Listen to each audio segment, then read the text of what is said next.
Salama daholo andao areo resantsika ny mahakasika ireo fomba ratsy sy fikafika ataon'ireo pisoloky sy mpanendaka amin'izao fotoana izao satria mantsy tsy kely lalana ny ratsy ka efa maro ny paikady sy stratégie izay ataon'izy ireo mba hahafahany manatanteraka an'izay asa ratsiny izay. Ireo mpanao izany moa dia saikita manerana ny renivohitra raha ho an'i Madagasikara ka toy izao manaraka izao no fanaon'izy ireo. Fa mialohan'ny idirantsika lalandalina mahakasika an'izay dia aza dino ny manao commentaire amban'ity vidéo ity mba ahafahana mandravina ireny hevitra rehetra ireny naovantsika vidéo manaraka eo.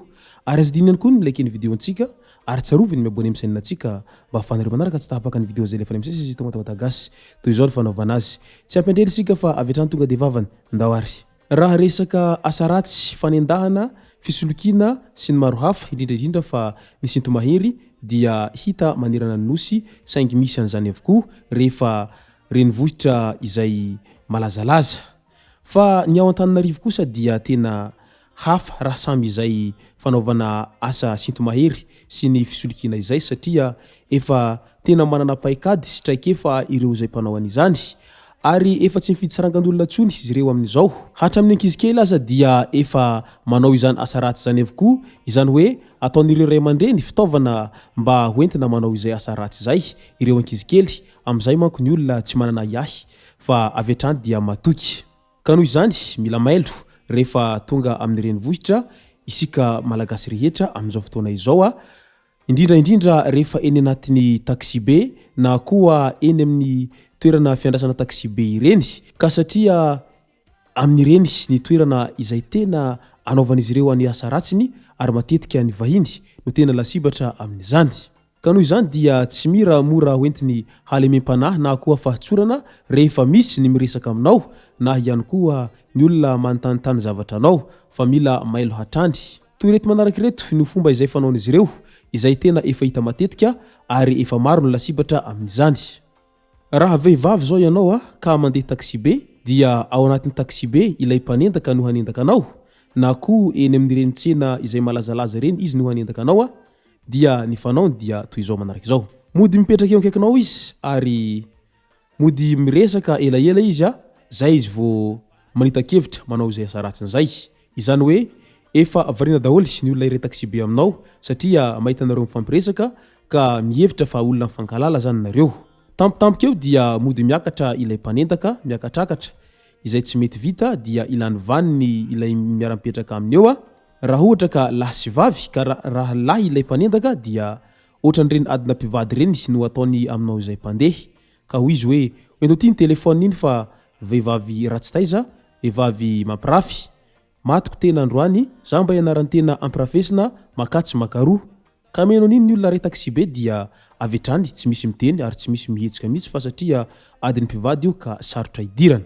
Izay zao ny fika anankiray ary tena hitan'izy ireo fa mahomby ary efa maro ny lasibatra amin'izany. Fika anankiray manaraka indray raha ohatra ka eny antsena ianao izany hoe raha bandy ianao no mandeha eny antsena ka mpanendaka zany vehivavy dia mody tongavany avy any ianao ohatran'ireny olona sipan'ireny ianao hoy izy hoe eto ty ny telefôny iny fa matoko tena androany lehilahy tsisy ilavana azy lehilahy mampirafy za mba ianaran'ny tena ampirafesina dia ohatran'izany koa zany ny stratégie fanaon'izy ireo. Vetivety eo anao dia tangoronany ireo vehivavy namany izay samy mpanendaka. Raha ohatra indray samy vehivavy na ny mpanendaka ary izay efa hitantsika tamin'iny farifaritry ny nosy be iny moa izany hoe nosy be ao amin'ny renivohitra ao efa nisy trangana fanendahana tahaka izao manaraka izao. Mody tangoronany ireo vehivavy sy ny vehivavy izay mandeha ka mianjaika na koa hitan'izy ireo fa madiodio afaka anaovan'izy ireo izay asa ratsiny izay. Mody adivana ataony hoe mpangalabadin'olona makatsy makaroa dia tebatebahany eo mason'olona eo zay vao robainy daholo izay eny aminao eny. Mahita an'iny moa ny olona manodidina tsy mieritreritra hoe mpanendaka ne iretsy vehivavy reto fa mihevitra hoe tena adin'olona pirafy io ka tsy taitra ny olona. Ireo zao ny tranga izay matetika hita matetika raha ao amin'ny ville ao. Ireny zao ny fomba izay matetika hita raha ho an'ny tapany voalohany. Fa misy ihany koa ny fomba manaraka izay fanaon'izy ireo rehefa eny amin'ny fiandrasana taxi be na koa rehefa misakorokorika miady hiditra anaty taxi be ireny. Rehefa misakoroka miady hiditra anaty taxi be dia iny tampotampoka eo fa milaza very telefônina ny anankiray ary lazainy fa sao dia ao anaty sakosonao ilay telefônina ka hoento ty le sakosy no savaina.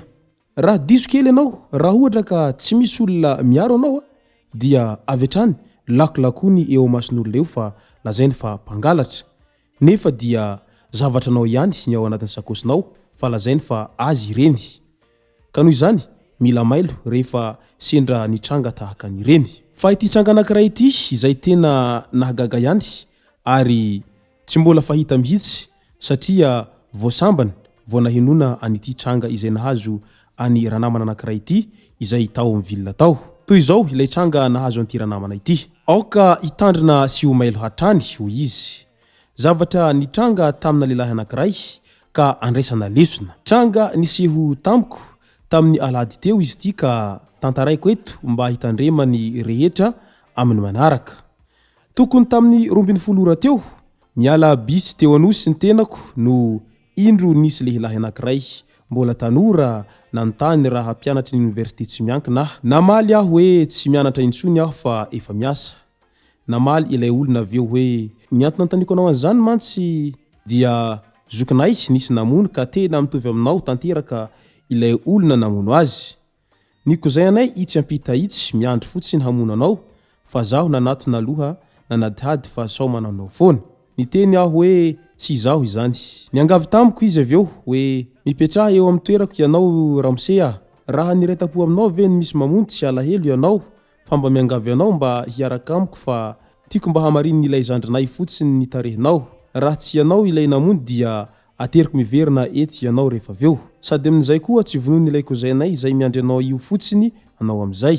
Dia nanaraka ny tenako ka tonga teny amin'ny lalamby Ampefilo dia nisy bandy roa lahy nanakana.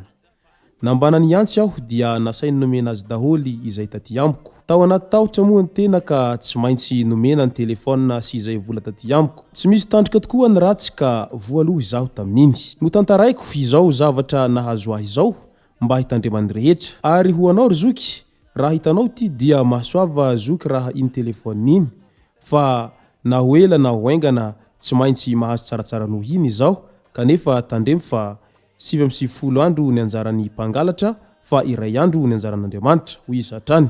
Midika izany fa tena efa manomana paikady isan-karazany ireo mpanao ratsy amin'izao fotoana izao ka tena mila mailo ary tena mila mitandrina rehefa handeha amin'ny vileny satria efa misy ny miaina sy mivelona amin'izay fanaovana saratsy izay foana ny olona na dia efa manao ezaka izay farakin'izay mafy aza ny mpitandriny filaminana mandamina an'izay rehetra tokony halamina fa tsy mampitsahatra ireo mpanao asa ratsy ny izany satria efa misy ny olona tsy miasa mihitsy fa efa io ny asa fivelomana. Izay ara ny masaka azona roso mahakasika n'iny video iny ka manasantsika rehetra hanao commentaire ambanin'ity video ity mba fahana mandravina reny hevitra rehetra novatsika video manaraka eo. Manasantsika ihany koa ilaiky ny video antsika ary tsaroviny miabony amin'ny chaîne antsika mba afahanareo manaraka tsy tahapaka ny video zay defa ny amsesy sy tomata vatagasy. Tomboko lasy tomboko vavy mankasitraka dia mirarisoa.